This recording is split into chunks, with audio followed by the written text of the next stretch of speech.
नमस्कार मंडळी, मी आपली मैत्रीण आणि आज आपण एका अशा पवित्र प्रवासाला निघालो आहोत जो फक्त पाहण्याचा नाही तर अनुभवण्याचा आहे. आज आपण अनुभवणार आहोत सद्गुरू शेषनाथ महाराजांच्या पवित्र लासो जिवंत समाधी स्थानाचा आध्यात्मिक, अनोखा आणि दिव्य व्हर्च्युअल टूर. होय मंडळी, ही फक्त एक टूर नाही, ही एक यात्रा आहे. मन शुद्ध करणारा प्रवास, श्रद्धेला नवं रूप देणारा आणि आत्म्याला स्पर्शून जाणारा. चला तर आपल्या या दिव्य प्रवासाची सुरुवात करूया महाराजांच्या कृपेने. आपला प्रवास सुरू होतो लातूर शहरातून.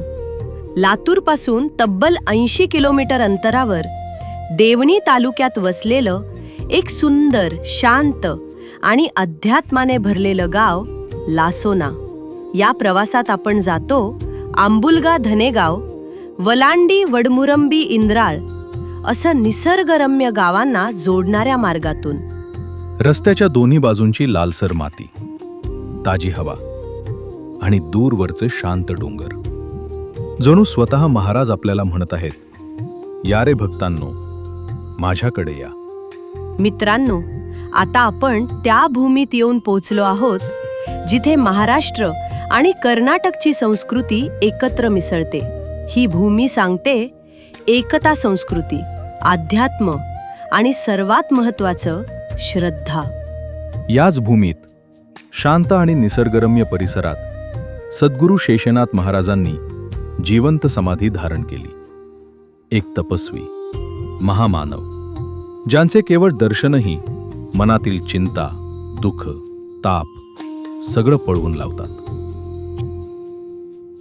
ही पवित्र भूमी, घनदाट झाडं, चिमण्यांचे आवाज, उडणाऱ्या माकडांचे खेळ आणि लाल मातीचा सुगंध.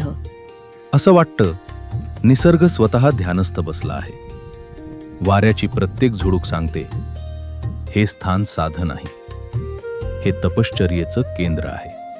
आता चला थोडं भूतकाळात जाऊया. सन 1955 ते 1956. त्या काळात महाराजांनी स्वतःच्या आज्ञेने या समाधीचं बांधकाम सुरू केलं. त्यावेळी जिवंत समाधी हा गुन्हा मानला जायचा. राज्यशाही संपत होती, लोकशाही येत होती, कायदे बदलत होते, पण भक्तीचा धागा, श्रद्धेची ताकद आणि महाराजांची तेजस्वी उपस्थिती या सर्वांमुळे ही समाधी पूर्ण झाली. आजही गावकरी सांगतात, समाधी घेताना परिसरात दिव्य सुगंध पसरला. आकाश शांत झालं, वेळ जणू क्षणभर थांबली. हे सांगताना लोकांच्या डोळ्यात आजही भावनांचे थरथरणारे तरंग दिसतात. मित्रांनो, आता आपण पोहोचलो आहोत त्या पवित्र, तेजस्वी आणि दिव्य जिवंत समाधीजवळ. येथील वातावरण शब्दात सांगणं कठीण.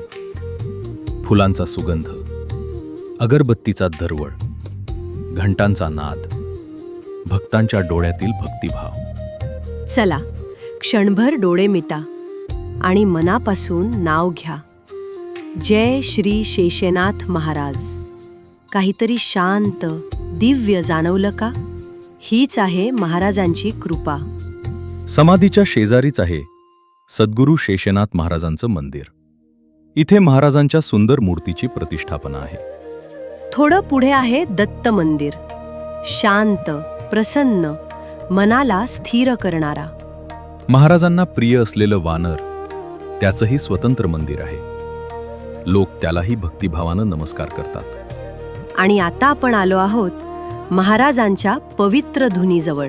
ही अखंड पेटणारी धुनी भक्तांना मानसिक शक्ती आणि शांती देते.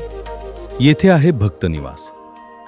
काही अंतरावर महाराजांची गादी, जिथे शिवशंकराची पिंडही आहे.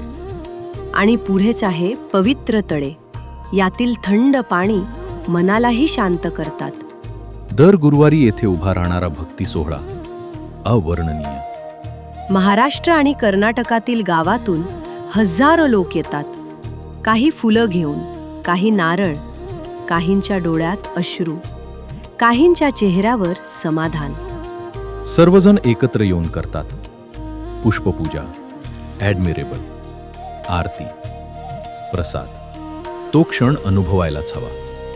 उन्हाळ्यातील हनुमान जयंती आणि हिवाळ्यातील दत्त पौर्णिमा.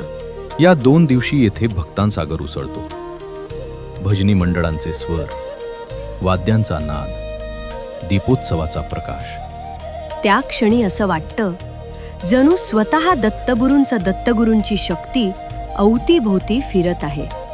मित्रांनो, आपली सद्गुरू शेषनाथ महाराज लासोना व्हर्च्युअल टूर इथे संपते. जर मनात वेळ मिळाला तर हा पवित्र अनुभव प्रत्यक्ष घ्या.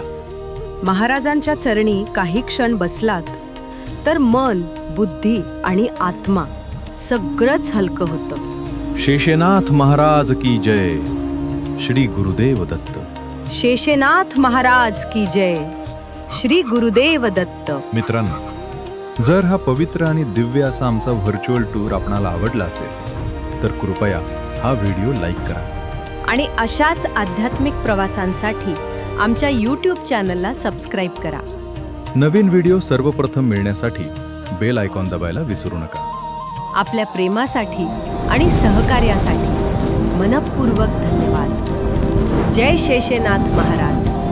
श्री गुरुदेव दत्त.